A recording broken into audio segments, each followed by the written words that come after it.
সবাইকে জয় যিশু।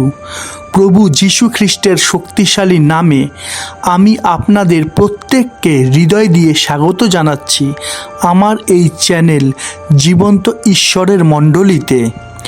একমাত্র ঈশ্বরেরই গৌরব হোক, আমেন। আমি ঈশ্বরকে ধন্যবাদ দিই সেই পরিবারের জন্য যে পরিবারের মস্তক স্বয়ং প্রভু যীশু, যে পরিবারের সদস্য আমরা হতে পেরেছি ঈশ্বরের দয়া ও মহাকরুণারই জন্যে। তাই এটাই সত্যি যে আমরা একে অপরকে না চিনলেও না জানলেও তবুও আমরা আত্মার আত্মীয় হয়ে গেছি, যার ফলাফল ভবিষ্যতে একত্র হয়েই অনন্ত জীবনে প্রবেশ করা, যা সম্ভব হয়েছে শুধুমাত্র ঈশ্বরের দয়া ও মহাকরুণারই জন্যে। হালেলুইয়া। তাই তো আমি বারবারই বলে থাকি যে ঈশ্বরের এই জীবন্ত বাণীর শিক্ষাগুলো পৌঁছে দিন নতুন নতুন মানুষের কাছে, যার ফলে আপনারা আমাকে সাহায্য করে ঈশ্বরের রাজ্যের কাজের অংশীদার হতে পারবেন, যা ঈশ্বরেরই ইচ্ছা। তাই সদা সর্বদাই ঈশ্বরের ইচ্ছাই তার এই মণ্ডলীর মধ্যে সিদ্ধ হোক, আমেন। আসুন আজকের অনুষ্ঠানে প্রবেশ করার আগে আমরা একটা প্রার্থনা করে নিই। মঙ্গলময় পিতা ঈশ্বর, তোমায় ধন্যবাদ করি প্রতিদিনই আমাদের এই সুন্দর সময় ও সুযোগ করে দেওয়ারই জন্যে। কেননা তোমার বাক্যের দ্বারাই তুমি আমাদের সঙ্গে কথা বলছো, পথ দেখাচ্ছ ও তোমার পথে চলার শক্তি, বুদ্ধি ও জ্ঞান প্রদান করছো। তাই তো তোমায় ধন্যবাদ প্রভু গো। আমি প্রার্থনা করি তাদেরই জন্যে যারা যারা এই মুহূর্তে এই চ্যানেলের মাধ্যমে তোমার বাক্য সকল শুনবে। তুমি তাদের প্রত্যেকেরই বুদ্ধির দ্বার খুলে দাও, যেন তারা শাস্ত্রের বচনে মনোযোগ করতে পারে। এই প্রার্থনা আমি খ্রিস্ট যিশুর নামে চাইলাম, আমেন। আজকের বিষয়, এই ভুলগুলো করলে ঈশ্বর দূরে সরে যান। আমি আবারও বলছি, আজকের বিষয়, এই ভুলগুলো করলে ঈশ্বর দূরে সরে যান। আপনি কি জানেন যে আপনার জীবনের কিছু কিছু ভুলই ঈশ্বরকে দূরে ঠেলে দিচ্ছে? দেখুন, ভালো করে বুঝবেন। আমরা না মানলেও এটাই সত্যি, এটাই বাস্তব।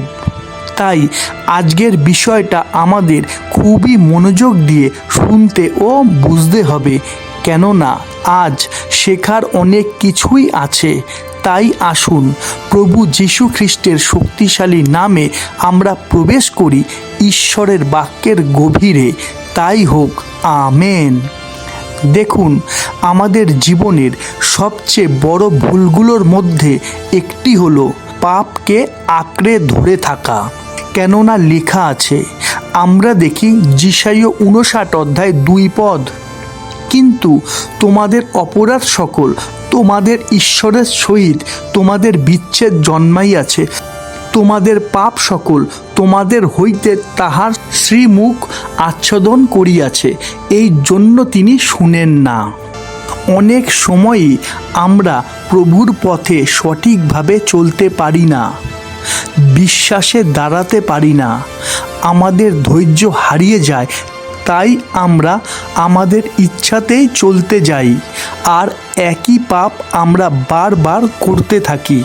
আর ঠিক সেই সময়, সেই কারণের জন্যই আমাদের সঙ্গে ঈশ্বরের সম্পর্ক নষ্ট হয়ে যায় আর ঈশ্বর আমাদের থেকে দূরে সরে যান, যা আমরা যিশাইয়া পুস্তকের 59 অধ্যায়ের 2 পদে দেখলাম, তাই না? এইবারে আসি পরের পয়েন্টে, শুধু বিপদের সময় ঈশ্বরকে খোঁজা। তাই আপনি নিজেকে প্রশ্ন করুন যে আপনি কি শুধু সমস্যার সময়ই ঈশ্বরকে ডাকেন?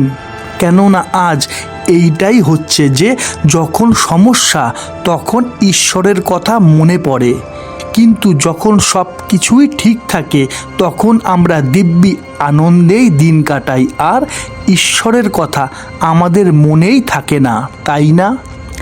আমরা দেখি গীত সংহিতা 34 অধ্যায় 18 পদ, সদাপ্রভু ভগ্নচিত্তদের নিকটবর্তী, তিনি চূর্ণমনাদের পরিত্রাণ করেন।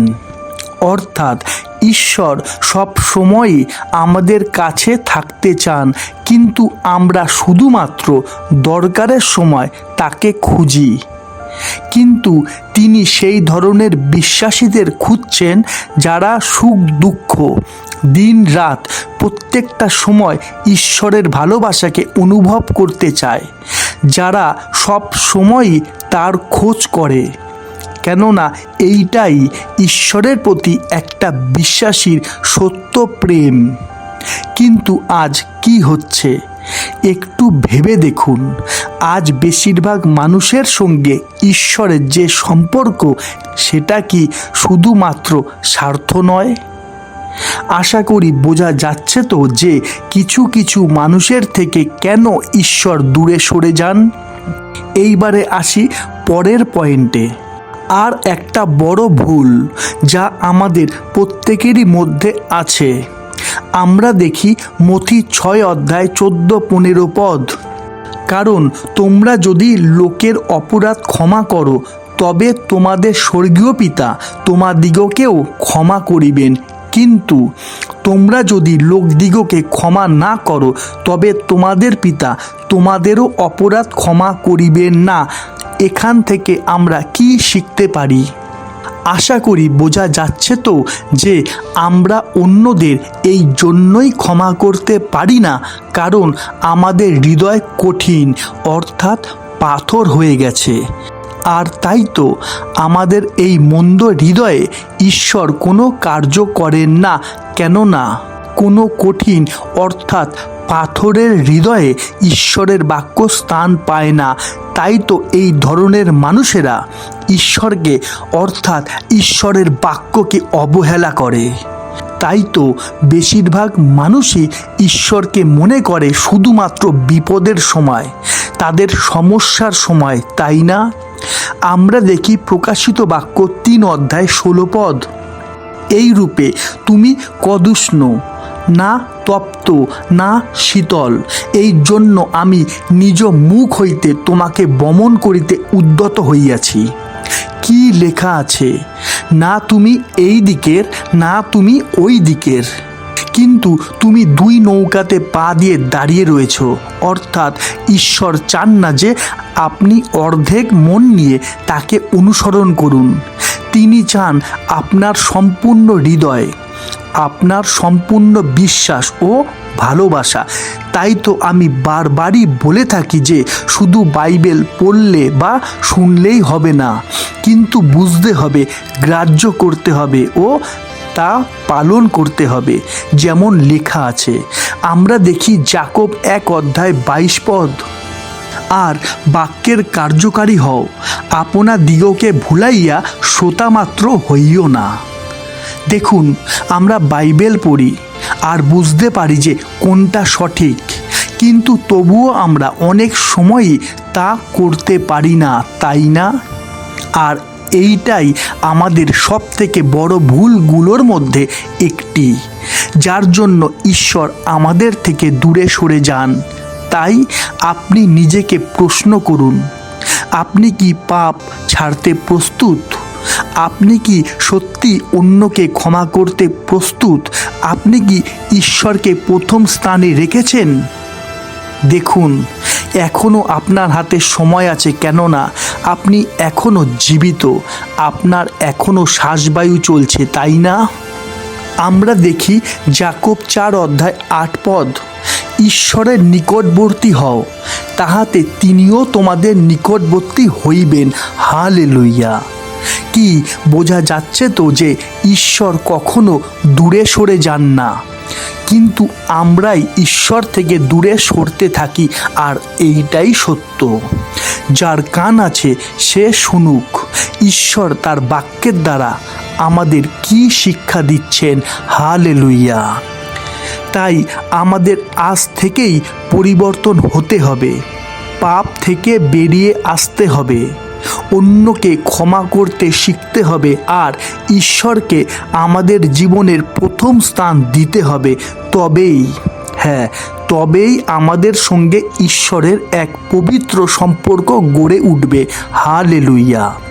আজকের এই শিক্ষা যদি আপনার ভালো লেগে থাকে তাহলে ঈশ্বরের এই জীবন্ত বাণীর শিক্ষাগুলো পৌঁছে দিন নতুন নতুন মানুষের কাছে, যেন তাদের কাছেও সত্য প্রকাশিত হয়। তাই হোক, আমেন। তাই কমেন্টে লিখুন, আমি পরিবর্তন হব, কেননা ঈশ্বরই আমাকে পরিবর্তন করবেন। তাই হোক, আমেন। আপনারা যত লোক খ্রিস্টে আছেন সেই সকলের প্রতি ঈশ্বরের শান্তি ও অনুগ্রহ বর্তুক। আমেন। আজ এতটাই।